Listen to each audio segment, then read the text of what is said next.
মিষ্টি পান সাজানো হচ্ছে। এটা আমার বন্ধু মিষ্টি পান করছে, দেখতে পাচ্ছেন। তো এটা দাদা হাজির এসএলএস হবে ফ্রিতে মিষ্টি পান, বা যে যে ধরনের পান খায় তাকে ফ্রিতে দেওয়া হচ্ছে, দেখতে পাচ্ছেন। সুপারিটা একটু বেশি পড়ে গেছে, এই বাচ্চাটা খাবে, দেখুন এইটুকুনি ছেলেই পান খাবে।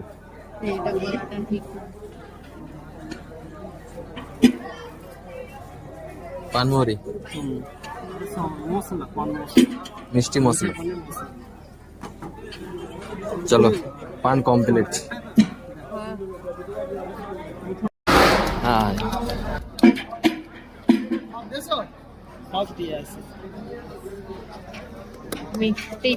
তাই তো, শ্রবণ পান সাজছে আমাদের সুপুর ভাই, দেখতে পাচ্ছেন আপনারা। সুপারি, এটা পানমরি, এটা চুল।